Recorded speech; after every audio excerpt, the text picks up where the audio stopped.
इसलिए मैं तुमसे ये भी नहीं कह सकती कि मुझे अपने संग ले चलो, लेकिन मैं आशीर्वाद देती हूं। क्या? पितु बन देव मातु बन देवी, खग मृग चरण सरोरुह सेवी। कौशल्या जी कहती हैं, जाओ देव पितर सब तुम ही गोसाई, राखो पलक नयन की नाई। सारे देवता और पितर तुम्हारी वैसे ही रक्षा करें जैसे पल को पल के नेत्रों की रक्षा करते। सुख पूर्वक बन जाओ। जाहु सुखेनो बनहि बलि जाऊ, करी अनाथ जन परिजन गाओ। सब करे आज सुकृत फल बीता, भयउ कराल काल विपरीता। हम सबको अनाथ करके जाओ बेटा, सुख पूर्वक जाओ। आज सबके पुण्यों का फल बीत गया और ऐसा वात्सल्य उमड़ा कि भगवान के चरणों में गिर पड़ी कौशल्या मैया। भगवान ने उठा करके हृदय से लगा लिया अपनी मां को। गोस्वामी जी कहते हैं, इस अवसर के विषाद का वर्णन नहीं किया जा सकता है। भगवान श्री राम माता कौशल्या को हृदय से लगाए और उसी समय सीता माता आ गई, आकर के बैठ गई, अपने चरण के नाखून से धरती को कुदेरने लगी। मन ही मन सोच रही हैं, क्या आज मेरे प्राणनाथ बन जा रहे हैं। देखना है आज अपने प्राण से प्राणनाथ के साथ जाऊंगी या शरीर और प्राण दोनों के साथ में जाऊंगी। सोच नहीं बैठ करके कौशल्या मां ने देखा सीता भी राम जी के साथ में जाना चाहती हैं, इसलिए तुरंत समझाने लगी, देखो राम सीता बड़ी सुकुमारी है और ये इतनी सुकुमारी है। जब विदाई हुई थी सीता की, तब कौशल्या माता ने पुष्प पराग से पूरे भवन में सिंचन करवाया था। और जब सीता मां पालकी से नीचे उतरी तो पालकी से नीचे उतर करके जैसे ही अपने पैर को धरती के ऊपर रखी, तत्क्षण सकुचा करके पैर को उठा लिया। कौशल्या माता दौड़ती हुई आई और बोली, बेटी क्या बात है? सीता जी बोली, नहीं मां, बात कोई नहीं, कुछ नहीं है, बताओ क्या बात है। सीता जी कहती हैं, मां आपने जो पुष्प पराग का सिंचन करवाया है वही मेरे पैरों में चुभ रहा है। कौशल्या जी को आश्चर्य का कोई ठिकाना नहीं। अरे ये इतनी सुकुमारी है, इतनी सुकुमारी है कि पुष्प पराग इनके चरणों में चुभ रहा है। वही कौशल्या जी कहती हैं, बेटा राम तात सुनहो सिया अति सुकुमारी, सास ससुर परिजन ही पियारी। सीता सुकुमारी है, जब से हमारे घर में आई हैं तब से हमने कभी दीपक की बाती हटाने के लिए भी नहीं कहा है, कभी हमने इसे कठोर धरती पर पांव रखने के लिए नहीं कहा है। राम सीता इतनी सुकुमारी हैं, आज ये आपके साथ वन को जाना चाहती, इनको समझाइए। अब भगवान श्री राम पहली बार अपने मां के सामने अपनी धर्म पत्नी से बोलने जा रहे हैं, पहली बार। वरना आज तक भगवान का स्वभाव है, भगवान ने अपनी मां के सामने अपनी पत्नी से आज तक कभी बात नहीं की। आज कुसुमें इसलिए हैं बात कर रहे हैं। भगवान मां सीता को समझा रहे हैं, देवी मेरी बात को ध्यान से सुनो। ये राजकुमारी, वन में बहुत कष्ट है, पहाड़ का पानी बहुत लगता है। आपने कभी कठोर धरती के ऊपर पांव नहीं रखा है, और जंगल का जो मार्ग है वो बहुत पथरीला है। देवी आप यहीं रहिए, और जब भी मेरी माँ को मेरी याद आए, आप सुंदर सुंदर कथा सुना करके मेरी माँ को समझाना। सीता जी ने भगवान श्री राम की सुंदर शिक्षा को सुन करके माँ कौशल्या को प्रणाम किया, और सीता जी कहती हैं कि हे माँ, मेरे प्राणनाथ ने मुझे बहुत सुंदर शिक्षा दी। मुझे वन में बहुत कष्ट गिनाए, किंतु मैंने भी विचार करके देखा है क्या कि मेरे प्राणनाथ ने मुझे जो भी वन में कष्ट गिनाए हैं, वो इनके वियोग रूपी कष्ट के सामने कुछ भी नहीं। मैं पुनि समूझी दीख मनु माही, पिय वियोग सम दुख जगना।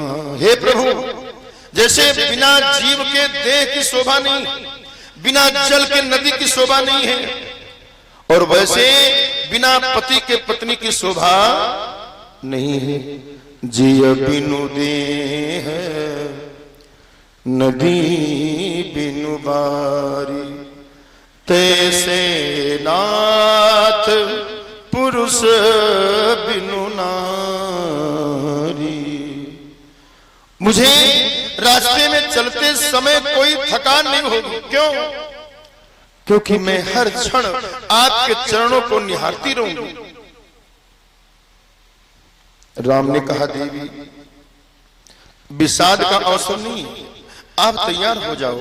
सीता जी उसी स्थिति में मां कौशल्या को प्रणाम करती और राम के साथ में वन जाने के लिए प्रस्थान करती। जिस समय लक्ष्मण जी को पता चला, लक्ष्मण जी दोनों हाथ जोड़े रास्ते में खड़े।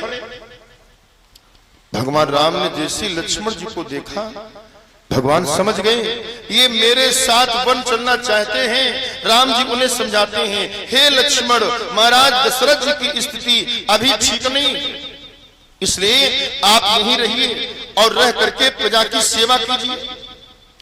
क्यों? जासुराज प्रिय प्रजा दुखारी, ते नृप अवस नरक अधिकारी। जिस राजा के राज में प्रजा दुखी होती है, वो राजा अवश्य नरक का अधिकारी हो जाता है। लक्ष्मण जी ने कहा, सरकार आप समर्थ हैं। आप कौन हैं?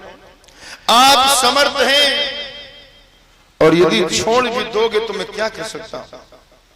किंतु एक बात बताइए, क्या छोटा सा हंस कभी मंदरांचल पर्वत को उठा सकता है?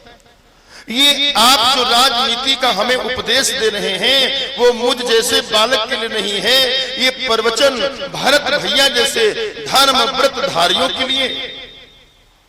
भरत भैया आएंगे, आकर के पूरा राजपाट को संभाल लेंगे। मैं आपके साथ में चलना चाहता हूं। क्यों? क्योंकि मैं आपके सिवा किसी को संसार में जानता नहीं हूं। मैं आपके सिवा किसी को मानता नहीं हूं। गुरु पितु मातु न जानो काहू,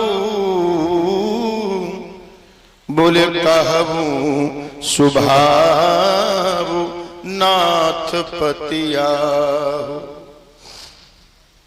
हे प्रभु, मेरे तो एक मात्र आप ही सर्वत्र है, मेरे आप ही सर्वत्र हैं। राम जी ने धर्म की बात की, परंतु लक्ष्मण जी ने परम धर्म की बात कह दी। भगवान ने लक्ष्मण जी को संग में ले लिया। भगवान राम कहते हैं, बोले मांगो विदा मातु सन जाई, आवहु बेग चलहु बन भाई। भैया जाओ अपनी माँ से विदा मांग करके आओ। यहाँ भगवान राम विदा मांगने के लिए कहते हैं, आज्ञा मांगने के लिए नहीं, क्योंकि आज्ञा निषेधात्मक भी हो सकती है, किंतु विदा एक भाव है जो निषेधात्मक नहीं होता। लक्ष्मण जी ने आकर के अपनी माँ को प्रणाम किया और डर भी रहे हैं स्नेह के वशीभूत होकर के कहीं माँ मुझे रोक न ले। लक्ष्मण जी ने माँ सुमित्रा को सारी बात बता दी।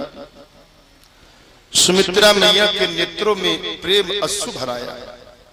सुमित्रा जी ने कहा, लक्ष्मण जब तुमने राम से कह दिया था कि आप ही मेरे माता पिता और गुरु हैं, तो बेटा मेरे पास आज्ञा मांगने के लिए क्यों आए हो? तात तुम्हारी, सुमित्रा ने कहा लक्ष्मण से, तात तुम्हारी मां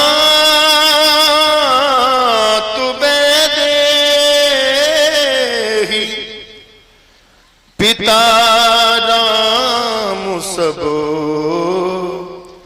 भांति स्नेही। हे पुत्र, आज मेरा पुत्रवती होना सार्थक हो गया। क्यों? पुत्रवती जुबती जग सोई। मां बगी धन्य है कौन? बोले रघुपति भगतु जासु सुत होई। लक्ष्मण बेटा, मुझे तो लगता है तुम्हारे ही भाग्य से राम जी बन जा रहे हैं। तुम्हारे ही भाग राम बन जाही, दूसर है तो तात कुछ नाही। तुम्हारी भाग राम बन जाही के दो अर्थ हैं। पहला, रावण के अत्याचारों से धरती का भार बढ़ रहा था और धरती है तो शेष जी के ऊपर। अतः मानो सुमित्रा जी कहने का अभिप्राय है कि तुम्हारे ही भार को दूर करने के लिए भगवान बन जा रहे हैं। दूसरा अर्थ क्या है? दूसरा अर्थ ये है कि तुम्हें प्रभु की सेवा करने का सौभाग्य प्राप्त होगा। वन में तुम निश्चिंत होकर के अपने प्रभु श्री राम की सेवा कर पाओगे। लक्ष्मण जी ने बार बार अपनी मां के चरणों में सिर झुकाया और बोले, हे मां, मैं धन्य हो गया, मैं धन्य हो गया कि विधाता ने मुझे तेरी कोख से जन्म दिया है। लक्ष्मण जी अपनी मां को प्रणाम करके दौड़ते हुए सीता जी के पास में आए। राम जी, लक्ष्मण जी और माता सीता जी को संग लेकर के महाराज दशरथ जी के पास में गए। दशरथ महाराज ने राम जी को रोकने का बहुत प्रयास किया, किंतु मर्यादा पुरुषोत्तम राम रुके नहीं। सभी लोग सीता जी को समझाते हैं, देवी तुम्हें कैकेयी ने वनवास नहीं दिया है, तुम क्यों जा रही हो? सीता जी को सबकी बातें सुन रही है। भय लग रहा है सीता जी को, कोई हमें रोक न ले।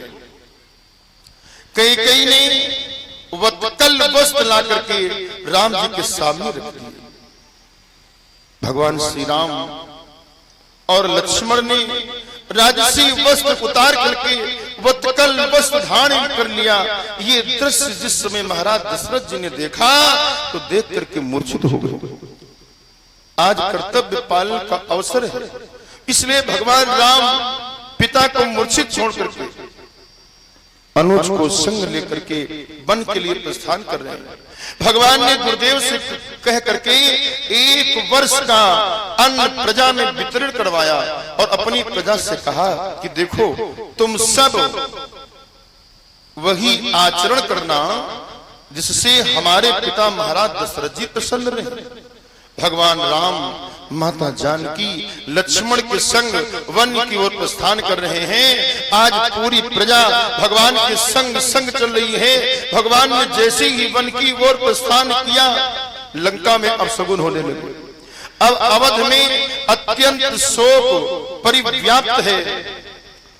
इधर दशरथ जी महाराज की मूर्छा दूर हुई तो दशरथ जी ने सुमंत्र को बुलाया और कहा, सुठ सुकुमार कुमार दो, जनक सुता सुकुमारी, रथ चढ़ाई दिखराई बनू, फिर हो गए दिन चारी। हे सुमंत जी, आप जाओ और अत्यंत सुकुमार दोनों कुमारों को और सुकुमारी जानकी को रथ में चढ़ा करके वन दिखा करके 4 दिन के बाद में वापस लौट करके आ जाना। 4 दिन के बाद में आज भगवान राम जिस समय चले